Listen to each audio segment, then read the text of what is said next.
All right, one of the hardest things about cold outreach is actually qualifying your list of prospects. If you had a list of 100 prospects, but you know that only 5 of them have certain attributes that make them a good prospect for you, you still most of the time are just going to reach out to that 100 and then hope that you hit those 5 people. Whereas if you could just isolate the 5 and then double down on that, you could do 20 times the volume and make 20 times the leads and sales and everything good like that. So what I'm going to show you here is a system for looking at a prospect's website and business profile and actually turning that into a score that we can use to grade the prospects. And so this is what we have right here. So we have a business grade. This is purely based, and this could be improved, but this is purely based on the amount of reviews and the star rating of the reviews on Google, okay? And then we have a website grade, and this is a grade that represents how good the website is. And then we have a lead grade, and this number simply is a subtraction of business grade minus website grade. I have to plug in my light. But what this tells us is that if we look at the top of this list, so we're sorting them by lead grade, so higher is better. And so if we go to this first one, what we see is he throws a 500 error. This one, some other type of error. And then, so those are the top leads because their websites or their businesses with actual reviews with good ratings, but their website is down at the moment. And so that means we can reach out to them. We can say, hey, I saw your website was down. If you want to get that back up ASAP, here's a website for you, right? So that's good. That's fine. And by the way, we're using Puppeteer to find this. I'll show you the code in a second. But then if we go down to this one, what we see is a very shitty, well, I guess it says under construction here, but a very shitty kind of website. It's just a one-pager, right? And then if we go to this one, we'll see very simple one-page website. And yeah, the theme basically continues. Here we go. Again, not the best website. This is actually, I'm pretty happy with this because these are like the worst websites that I've been seeing all day while I've been looking through these websites. And yeah, I mean, you can see a lot of single page websites here, a lot of kind of ugly websites. And here we get onto one that's decent and maybe not the best prospect. And you can never expect the system to be 100% perfect because there's no way to turn a picture of this website into a perfect number that represents the quality. I mean, a website is completely subjective as well. So at the end of the day, you're never going to be able to do that. All you can do is come really close. And so what you're seeing here, I'm still clicking on these. You can still see that most of these are pretty bad. And we've kind of done a good job of isolating the worst websites. Now, if we go to the bottom of this, what we can see is their website score is very high. Their business score is, lower. So a lower quality business with a better website is going to be a worse lead because they make less money, but they spent more money on their website, so they're not going to be as willing to change over. Whereas a business that makes a lot of money, they have a lot of reviews, whatever, but they have a bad website, they'll be more willing to make that change. So if we come down to the bottom and we click on the very, worst lead, what we see is a nice website. And yeah, I mean, it's not like they're going to be buying a new website anytime soon. So this one, I don't know. For some reason, Puppeteer didn't realize that one is sort of timing out, or it's just a problem with my network. But yeah, so that one works. This one, yeah, pretty good at the bottom here. So let's go into the code. I'll show you a little bit about how this works. I'm not going to go super deep, but what we're doing is, oh, by the way, before I do this, I just want to show you, this is the full data set. So if we go over to things like email, we have a lot of email information. We also have names in here, so I'll be able to extract these and use these in the emails that we're running. We have multiple emails for some of these guys. We have Instagram, Facebook, blah, blah, blah. And yeah, we extracted a few different phone numbers, and we'll be able to use this for the cold outreach, as well as these markers. So we're using alt image percentage, like how many of the images have an alt attribute, and we'll be able to use that. We'll be able to use the status, so missing website or inactive. So we'll be able to use that in the email, and then copyright year. We're pulling this out of basically the footer. And so for these people, you can see some of these websites aren't updated very recently, so we'll be able to mention that as well. So a lot of these things are also going to help with your cold outreach and kind of tailoring the outreach to the prospect themselves. So anyways, here's the code. What we have is 5 stages. So we have Outscraper. These are pure leads straight from Outscraper. That's where I'm scraping. Then we have qualified leads. What we're doing to qualify the leads is we're basically just running them through this kind of filter. So all we're doing is we're checking if the Google business status is operational. We're also checking to make sure they have at least 10 reviews. And then we're also checking to make sure they have at least a 4.5 star rating.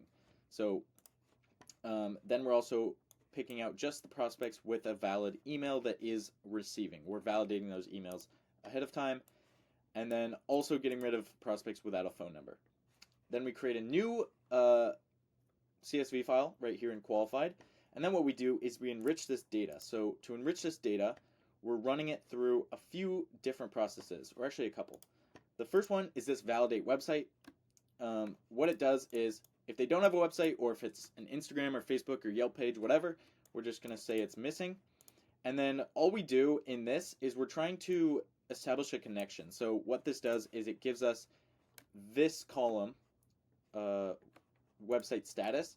And so it's really good to know if their website is just down, especially since in the next step, we are trying to pull out a lot of the information that we're actually going to use to grade the website. So blah, blah, blah, setting up Puppeteer.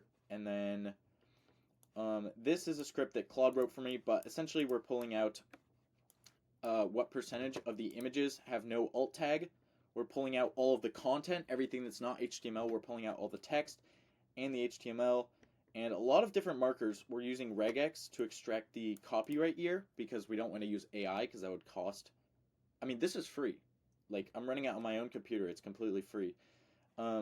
So markup text ratio, I'm not actually using this. But the count of internal links, this is a really strong marker because if there's no internal links or very few, it shows that this website is basically a one-page website or extremely minimal. Then we have what percentage of the images have an alt tag or an alt attribute, and this is a strong marker I've found because if you rush a website, if you aren't a professional, then you tend to leave these out, and so this kind of indicates a half-assed website. Content structure score, so this means that basically actually I'm not even using this. This is something that ChatGPT gave me and it's not that good. And then we have total content length. So if a website's super long, let me show you what I mean. So we have, so content length, total content length is right here. So if I drag this over, we can compare this with the website grade. And what we'll find is if they have a very short content length, so this is 866 characters, and if we click on the website, we can see there's only, there's not that much content on this website, and so it's basically primed for being replaced. But if we look at this big ass website down here, this is theoretically the worst lead or one of the best websites. You can see the content length, 39,000 characters on this website. I mean, it's fucking huge, and so yeah, probably doesn't need replacement. So that is the enrichment, and then finally we have the grading. And so what we're doing here is this is kind of an art more than a science. We're really just we're just trying to calculate a score to make the ideally you would run a machine learning model. You would say, okay, here is an ideal score, and I want you to try to take all these numbers and get as close to this score on every one of them as you can, some sort of regression or whatever. But we can't because we don't actually have a training set, so we just kind of have to fuck with it. So what I'm doing is if you see numbers hard-coded in here, these are kind of weighting the result, because we could just make this subtract the missing amount of images, of alt images, but that would be too strong of an influence. So what we're doing instead is we're weighting it with a 50. So if it's lower than 50, then they have a negative, then they have a deduction. But if it's higher than 50, then we actually add to their website score, because that means it's a decent job, right? We're dividing that by 2 to weight it further. So anyways, we're using the amount of images with an alt tag. We're using the amount of internal links. This is a very strong marker, like I said. We're using the copyright year. So if their copyright year is, and this should actually be 2024, So if their copyright year is 2024, it would be divided by 1, so no change. But if their copyright year is 2020, it would be divided by actually 5, and so that would be 20% of what their score was going into that. So then we have content length, and I think we had one more. No, maybe not. So yeah, so only 4 real numbers go into this, and then to calculate the math or the actual lead grade, what we're going to do is, I was just playing with it, but that's just going to be, lead grade is going to be as it was in the example I just showed you. It's going to be this minus this. So business grade minus website grade is going to give us the proper lead grade. So I hope this video was interesting at the least. It's cool to know that, I mean, just with a little bit of creativity, not to toot my own horn here, but toot, because just with a little bit of creativity, you can improve your results a lot. I'm expecting this to make a massive difference, just because we can target the content so much more in our cold outreach. If you want something like this for your business, if you're doing cold outreach, you can click the link below. I actually have an agency. I can talk to you about the problem, see if it's something I might be able to help, or if I might be able to suggest a suggestion. So thanks for watching. See you in the next video.